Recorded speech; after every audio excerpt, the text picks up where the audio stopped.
Good morning students. Last लेक्चरमध्ये आपण control structure जे आहे ते कंट्रोल स्ट्रक्चरला आपण स्टार्ट केलं आहे. त्याच्यामधले इफचे जे कंट्रोल स्ट्रक्चर्स आहेत ते आपले बऱ्यापैकी स्टडी करून झालेले आहेत.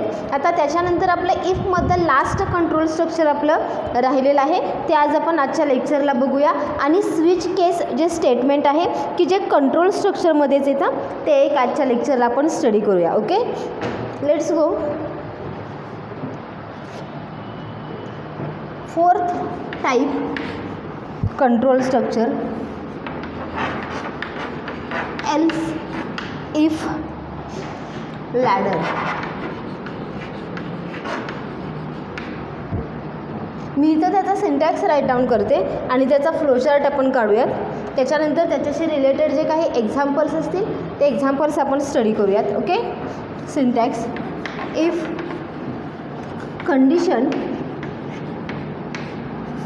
कंडिशन 1, स्टेटमेंट 1,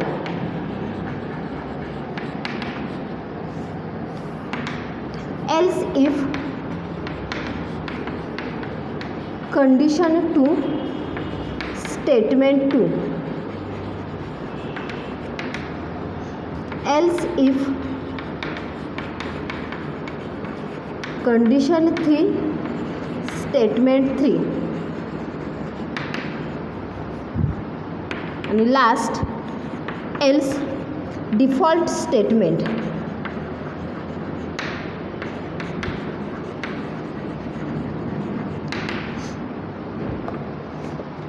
आता इकडे लक्ष द्या.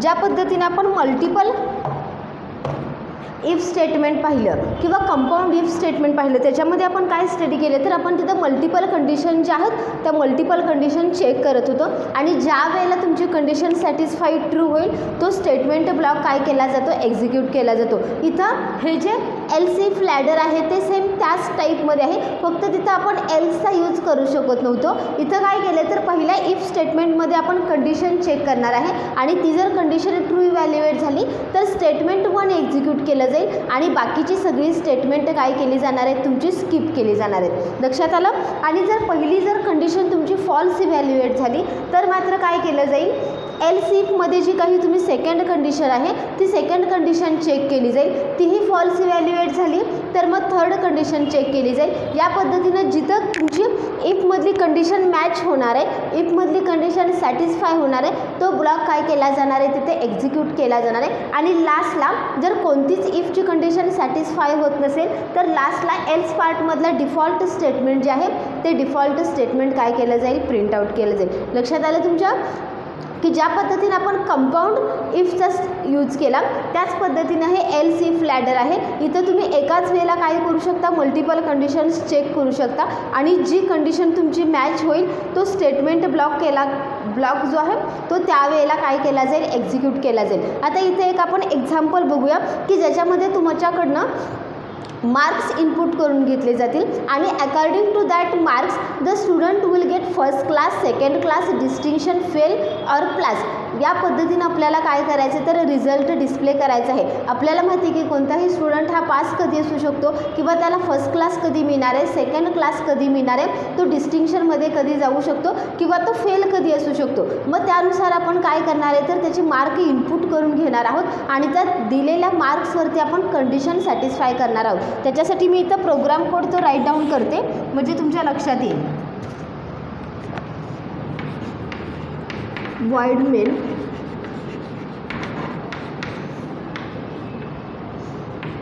int marks, cout enter marks, cin marks. If marks is greater than 100 and marks less than or equal to 0 then cout invalid. बघा मी प्रोग्राम कोड हा राईट डाऊन करते, त्याच्यानंतर आपण हा प्रोग्राम कोड डिस्कस करूया. याच्यामध्ये काय लॉजिक आहे ते मी सांगेन तुम्हाला. Marks is greater than or equal to 70 and marks is less than 100, C out distinction. हा जो प्रोग्राम आहे तो तुम्ही कंपाऊंड इफचा यूज करून जरी सॉल्व केला तरी नो प्रॉब्लेम. जे तुम्हाला स्टेटमेंट योग्य वाटते किंवा जे तुम्ही शिकताय त्याच्यामध्ये जे इझिली तुम्हाला वाटते त्या पद्धतीने तुम्ही प्रोग्राम राईट डाऊन करायचे आहेत. हे मी प्रत्येक वेळेला तुम्हाला सांगत आहे की तुम्हाला ज्या पद्धतीने इझी वाटते त्याच वेळेने तुम्ही जायचं आहे.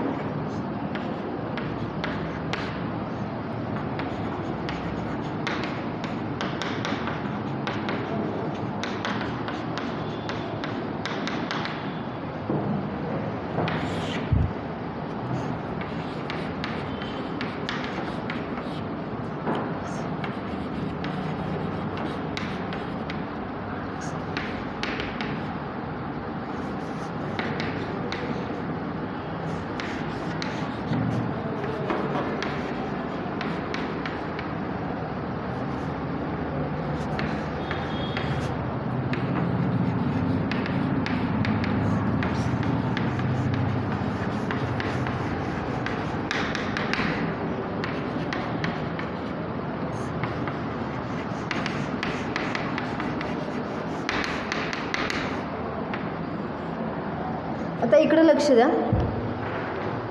आपण या प्रोग्राममध्ये काय राईट डाऊन केलेलं आहे बघा. आपला स्टडी चाललेला आहे कंट्रोल स्ट्रक्चरचा, की जो आपण C++ चॅप्टर हा शिकत आहोत त्याच्यामध्ये आपण कंट्रोल स्ट्रक्चरला स्टार्ट केला आहे. कंट्रोल स्ट्रक्चर म्हणजे काय तर असे स्ट्रक्चर की जे तुमच्या प्रोग्रामचा फ्लो कंट्रोल करण्यासाठी यूज केले जातात. त्या स्ट्रक्चरला बेसिकली काय म्हणतो आपण तर कंट्रोल स्ट्रक्चर म्हणतो. मग हे कंट्रोल स्ट्रक्चर यूज कसं केले जातात ते आपण बघतोय. याच्यामध्ये एल्स लॅडर हे स्टेटमेंट आपण शिकतोय. इथं आपल्याला काय करायचं तर मल्टिपल कंडिशन्स काय केल्या जातात चेक केल्या जातात. आता ह्या मल्टिपल कंडिशन्स चेक करत असताना इथं तुम्हाला कंडिशन राईट डाऊन करायचं. इथं मी काय केलं तर इंट मार्क हा एक व्हेरिएबल डिक्लेअर केलेला आहे. मी युजरकडून काय इनपुट करून घेणार आहे तर मार्क्स इनपुट करून घेणार आहे. ज्याला युजर हा मार्क इनपुट करणार आहे त्यावेळेला ते मार्क्समध्ये जाणार आहेत आणि मला चेक करायचं आहे की त्यानं जे एंटर केलेले मार्क्स आहेत त्याच्यावरून तो पास झालेला आहे, तो फेल झालेला आहे का, त्याला डिस्टिंक्शन मिळालेलं आहे का, त्याला फर्स्ट क्लास मिळालेला आहे. ही त्याची काय करायची आहे रिझल्टची कॅटेगरी चेक करायची आहे. त्याच्यासाठी मी पहिली कंडिशन काय मेन्शन केली बघा. If marks is greater than 100 and marks is less than or equal to 0. जर दिलेले मार्क हे इनव्हॅलिड कधी असणार आहेत. आपल्याला माहिती आहे की पर्सेंटेज असेल किंवा कोणताही पेपर असेल तो नॉर्मली 100 मार्क्स असतो. मग दिलेले पर्सेंटेज जर 100पेक्षा जास्त असतील किंवा 0पेक्षा जर कमी असतील तर ते पर्सेंटेज कसे असणार आहे तो इनव्हॅलिड असणार आहेत. सो राईट हिअर सी आउटमध्ये मी मेसेज टाकला इनव्हॅलिड. म्हणजे जर चुकून एखाद्या युजरने 100पेक्षा जास्त एखादा नंबर इनपुट केला किंवा 0पेक्षा कमी नंबर जर इनपुट केला तर तिथे त्याला कोणताही रिझल्ट डिस्प्ले होणार नाही आहे. तिथं त्याला सी आउटमध्ये काय येणार आहे तर इनव्हॅलिड हे स्टेटमेंट प्रिंट आउट केलं जाईल. त्याच्यानंतर बघा एल्स इफ. त्याच्यामध्ये काय सांगितलं तर marks is greater than 70 and marks is less than 100. जर युजरने इनपुट केलेले मार्क हे ग्रेटर दॅन 70 असतील म्हणजे 70%च्या वरती असतील पण 100च्या आतमध्ये असतील तर त्याला काय मिळणार आहे व डिस्टिंक्शन मिळणार आहे. जर ही सुद्धा कंडिशन जर फॉल्स इव्हॅल्युएट झाली तर तो खालच्या एल्स इफमध्ये येणार आहे. त्याला आपण काय म्हणतो else if marks is greater than 60 and marks is less than 70. जर इनपुट केलेले मार्क्स हे ग्रेटर दॅन 60 आहेत पण बिलो 70 आहेत त्याला काय मिळणार आहे फर्स्ट क्लास मिळणार आहे. जर हेही त्याला मिळालं नाही पण त्याचे जर मार्क्स हे ग्रेटर दॅन 15 असतील आणि लेस दॅन 16 असतील तर त्याला काय मिळणार आहे सेकंड क्लास मिळणार आहे. आणि याच्या व्यतिरिक्त जर त्याला मार्क्स मिळाले असतील म्हणजे लेस दॅन 50 मार्क्स आपण सांगितले आहे की लेस दॅन 50 मार्क्स जर त्याला मिळाले असतील तर तो कशामध्ये जाणार आहे फेलमध्ये जाणार आहे. फॉर एक्झाम्पल मी तुम्हाला आउटपुट इथे मेन्शन करते. आउटपुटमध्ये enter mark enter marks is equal to मी 75 टाकले. बघा तुम्ही कोणतेही मार्क इथे इनपुट करू शकता. ज्या पद्धतीचे तुम्ही मार्क इनपुट करणार आहात त्या पद्धतीचा तुम्हाला काय मिळणार आहे, ओव्हरऑल रिझल्ट हा डिस्प्ले केला जाणार आहे. इथे मी मार्क्स इनपुट केलेत 75. आता 75 ज्यावेळेला मी मार्क्स इनपुट करते त्यावेळेला पहिल्यांदा तो पहिली कंडिशन चेक करणार आहे की if marks is greater than 100 आहेत का, व दिलेले मार्क्स हे ग्रेटर दॅन 100 नाही आहे, ते 100पेक्षा कसे आहेत, कमी आहेत. त्यामुळे तुमची ही इफची कंडिशन फॉल्स इव्हॅल्युएट होणार. ही कंडिशन फॉल्स इव्हॅल्युएट झाली की तुमचा कंट्रोल जो आहे तो या एल्स इफमध्ये जाणार आहे. इथं आल्यानंतर तो चेक करणार आहे की marks is greater than 70 and less than 100. आपण इनपुट केलेले मार्क्स हे 75 आहेत, म्हणजे ते कोणत्या कॅटेगरीत बसत आहेत की ज्याच्यामध्ये marks is greater than 75, marks is greater than 70 आहेत आणि लेस दॅन 100 आहेत. ते या कॅटेगरीमध्ये बसणार आणि त्याला तुम्हाला रिझल्ट काय मिळणार आहे, डिस्टिंक्शन मिळणार आहे. त्याला हे बाकीच्या ज्या खालच्या कंडिशन्स आहेत त्या चेक केल्या जाणार नाही आहेत, कारण याच्यामध्ये सुद्धा ते इन्क्लूड होऊ शकते की दिलेले मार्क्स हे ग्रेटर दॅन 60 आहेत. 75 आहेत म्हणजे ग्रेटर दॅन 60 आहेत, पण ज्याला त्याला फर्स्ट मॅच फाउंड होते त्याच वेळेला तिथं काय केला जातो, तो ब्लॉक एक्झिक्यूट केला जातो आणि तुमचा प्रोग्राम कोड काय केला जातो, तिथंच थांबवला जातो. आणि जे काही ब्लॉक इफचा जे एक्झिक्यूट केला जाणार आहे त्याच्यामधलं स्टेटमेंट तिथं काय केलं जाईल, प्रिंट आउट केलं जाईल. एखाद्याने जर मार्क्स इनपुट करताना 40 मार्क्स इनपुट केले तर त्याचे आउटपुट काय येणार आहे बघा. 40 जर मार्क्स असतील तर पहिली इफची कंडिशन फॉल्स इव्हॅल्युएट होणार आहे. दुसऱ्या इफच्या कंडिशनमध्ये आपण काय लिहिले, मार्क्स इज ग्रेटर दॅन 70 आहेत का, व जर मी 40 हे मार्क इनपुट केले तर ते ग्रेटर दॅन 70 आहेत का नाही आहे, म्हणजे ही पण कंडिशन तुमची फॉल्स इव्हॅल्युएट होईल. त्याच्यानंतर परत else if marks is greater than 60पेक्षा जास्त 40 आहे का, नाही आहे, ही सुद्धा कंडिशन काय होणार तुमची फॉल्स इव्हॅल्युएट होणार. त्याच्यानंतर परत काय चेक करते, else if marks is greater than 50, दिलेले मार्क्स हे 50पेक्षा जास्त आहे का नाही आहे. मी इनपुट केलेले मार्क्स हे जर 40 असतील तर ते 50पेक्षा जास्त कशी असू शकतील, म्हणजे तीही तुमची कंडिशन काय झाली, फॉल्स इव्हॅल्युएट झाली. मग ज्याला सगळ्या कंडिशन ह्या फॉल्स इव्हॅल्युएट होतात त्याला लास्ट एल्स पार्टमध्ये जो लिहिलेलं स्टेटमेंट आहे ते एक्झिक्यूट केलं जाणार आहे. म्हणजे जर त्या स्टुडंटला 40 मार्क्स मिळाले असतील तर तो स्टुडंट कसा झाला असणार आहे, फेल झाला असणार आहे. लक्षात आलं. तुमच्या प्रोग्राम कोड जो आहे तो प्रोग्राम कोड तुमच्या नोटबुकमध्ये राईट डाऊन करून घ्या.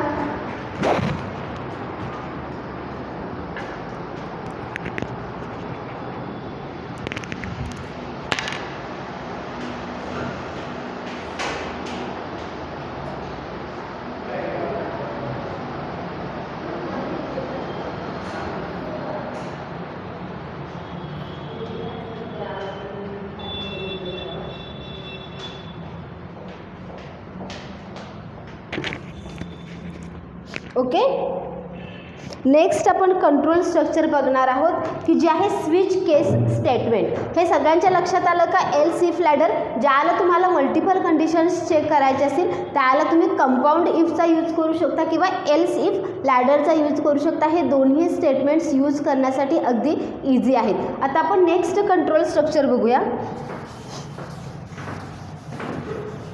की जे ब्रँचिंग स्ट्रक्चरमध्येच येतं.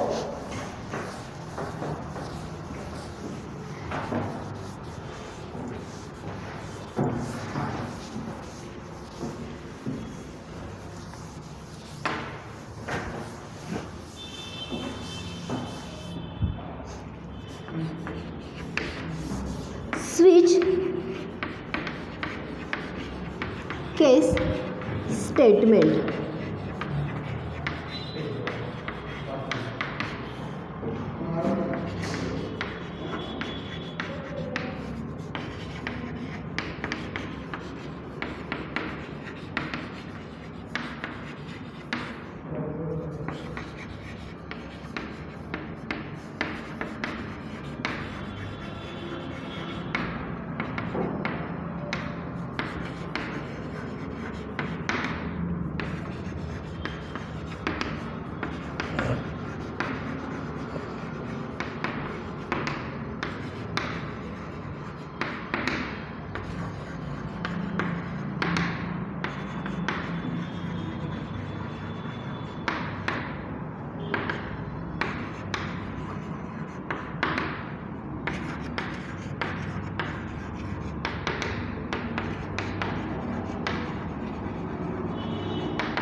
इकडे लक्ष द्या. नेक्स्ट कंट्रोल स्ट्रक्चर जे आपलं आहे ते आहे स्विच केस स्टेटमेंट. आता स्विच केस स्टेटमेंट जे आहे ते कोणत्या पद्धतीने राईट डाऊन केलं जातं बघा. याच्यामध्ये आणि आपण इफ स्ट्रक्चर जे बघतो त्याच्यामध्ये एक बेसिक डिफरन्स आहे. तो डिफरन्स मी तुम्हाला सांगते. आता स्विच केस स्टेटमेंट म्हणजे काय, तर इथं काय वर्ड वापरलेला आहे, स्विच हा वर्ड वापरलेला आहे. स्विच हा वर्ड आपण रेग्युलरली सुद्धा वापरतो. ज्याला एखादी प्लग आपल्याला फिट करायचा असतो त्याला त्याच्यासाठी आपण काय करतो तर स्विचचा उपयोग करतो. तो प्लग बरोबर त्या स्विचमध्ये काय केला जातो, फिट केला जातो. आता इथं आपल्याला काय करायचं आहे तर मल्टिपल कंडिशन्स ज्या आहेत त्या मल्टिपल कंडिशनच चेक करायचे आहेत. हे स्विच केस स्टेटमेंट जे आहे ते आपण इफ स्टेटमेंटला ॲज अ ऑर म्हणून किंवा ॲज अ कॉम्प्लिमेंटरी स्ट्रक्चर म्हणून काय केलं जातं, वापरलं जातं. पण हे वापरत असताना याच्यामधला सिंटॅक्स थोडासा हा वेगळा आहे. इथं स्विच हा कीवर्ड वापरला जातो. ज्या पद्धतीने आपण इफ स्ट्रक्चरमध्ये इफ हा कीवर्ड वापरतो किंवा एल्स हा कीवर्ड वापरतो, एल्स इफ हा कीवर्ड वापरतो, त्याच पद्धतीनं स्विच काय आहे तर C++ मधला एक कीवर्ड आहे. आता मग ह्या स्विचमध्ये काय प्लेस केलं जातं तर एखादी इंटिजर व्हॅल्यू प्लेस केली जाते किंवा कॅरेक्टर व्हॅल्यू. जर तुम्ही आत्तापर्यंत प्रोग्राम्स बघितले असतील आपले C++चे तर आपण इफ ब्लॉकमध्ये काय करत होतो, एक ठराविक नंबर जो आहे तो नंबर काय करत होतो, मॅच करून बघत होतो. किंवा आपण आत्ताचा जो प्रोग्राम बघितला की ज्याच्यामध्ये आपण पर्सेंटेज दिले होते आणि ते पर्सेंटेज कोणत्या ग्रुपमध्ये बिलॉंग होत आहेत त्या ग्रुपचा तो कोड काय केला जातो, एक्झिक्यूट केला जातो. इथं काय केलं जाणार आहे तर स्विचमध्ये एक इंटिजर व्हॅल्यू प्लेस केली जाणार आहे आणि ती इंटिजर व्हॅल्यू प्रत्येक केस नंबरशी मॅच केली जाणार आहे. इथं केस जे आहे ते केस म्हणजे काय आहे तर एक C++ मधला कीवर्ड आहे. मग इथली इंटिजर व्हॅल्यू इथला नंबर जो तुम्ही केस सोबत दिलेला आहे त्या नंबरशी ती काय केली जाणार आहे, मॅच केली जाणार आहे. आणि ज्या वेळेला स्विचमधली व्हॅल्यू आणि केसमधली व्हॅल्यू ही टोटली मॅच होणार आहे, परफेक्ट मॅच होणार आहे, ते स्टेटमेंट काय केलं जाणार आहे, एक्झिक्यूट केलं जाणार आहे. आणि त्याच्यानंतर काय दिलेलं आहे, ब्रेक दिलेला आहे. म्हणजे ब्रेकचा यूज करून तुम्ही काय करणार आहात तर त्या लूपिंग स्टेटमेंटमधून किंवा स्विच स्टेटमेंटमधून तुम्ही बाहेर पडू शकता. ज्या पद्धतीने आपण नॉर्मली ब्रेक हा कीवर्ड वापरतो त्याच पद्धतीने C++ मध्ये ब्रेक हा एक कीवर्ड आहे. ज्याला तुम्ही एखादं लूपिंग स्ट्रक्चर शिकता किंवा एखादं इफ ब्लॉक शिकता त्याला त्या इफ ब्लॉकमधून जर तुम्हाला बाहेर पडायचं असेल तर त्याच्यासाठी काय केला जातो, ह्या ब्रेक कीवर्डचा यूज केला जातो. इथं स्विचमध्ये तुम्ही एक इंटिजर व्हॅल्यू ठेवणार आहात की जी युजरकडून इनपुट करून घेणार आहात. ती इंटिजर व्हॅल्यू आणि केसचा नंबर तुमच्या काय करायचा आहे, मॅच करायचा आहे. जिथं ती मॅच फाउंड होईल त्या ब्लॉकमधलं स्टेटमेंट एक्झिक्यूट केलं जाणार आहे आणि त्याच्यानंतर ब्रेक हा वर्ड यूज केला जाणार आहे आणि तुम्ही स्विच केस स्टेटमेंटच्या काय होणार आहात, बाहेर पडणार आहात. पण जर तुमची कोणतीच व्हॅल्यू त्या स्विचशी मॅच झाली नाही किंवा केसची व्हॅल्यू आणि स्विचमधली व्हॅल्यू जर मॅच झाली नाही तर सगळ्यात शेवटी आपण जे डिफॉल्ट स्टेटमेंट लिहितो ते डिफॉल्ट स्टेटमेंट काय केलं जाणार आहे, प्रिंट आउट केलं जाणार आहे. लक्षात आलं तुमच्या की स्विच केस हा कसा वापरायचा आहे तर ज्या पद्धतीने आपण मल्टिपल इफ वापरतो त्याच पद्धतीने इथं आपल्याला स्विच केस वापरायचं आहे. इथं तुम्हाला हव्या तेवढ्या तुम्ही काय करू शकता, केसेस यूज करू शकता. म्हणजे एखादा नंबर इनपुट करून घेतलेला आहे तर मला वाटलं की त्याच्यासाठी 2च केस लिहाव्यात, इट्स ओके, मी 2 केस लिहिते. पण डिफॉल्ट जी केस आहे ती लिहायला विसरायचं नाही. कारण ज्याला कोणतीच केस मॅच होत नाही त्याला जे स्टेटमेंट एक्झिक्यूट केलं जातं ते कशामधलं असतं तर डिफॉल्ट केसमधलं. आता इथे एक आपण साधं एक्झाम्पल स्टडी करूयात स्विच केसशी रिलेटेड, म्हणजे तुमच्या लक्षात येईल. Void main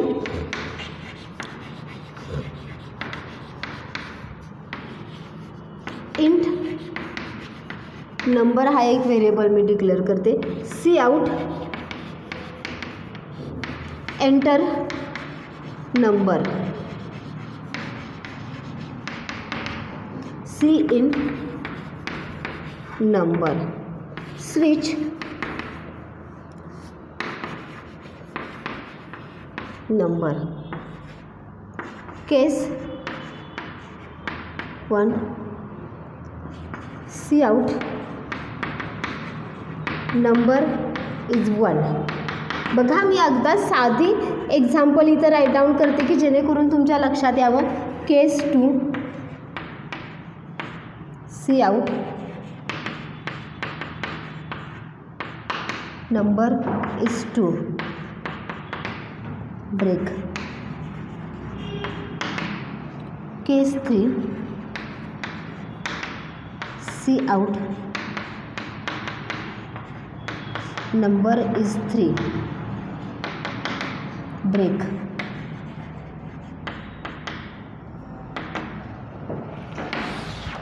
Case 4, see out, number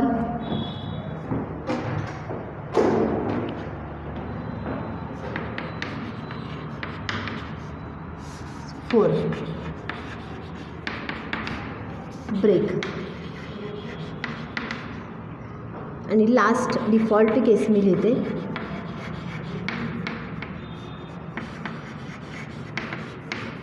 number is invalid.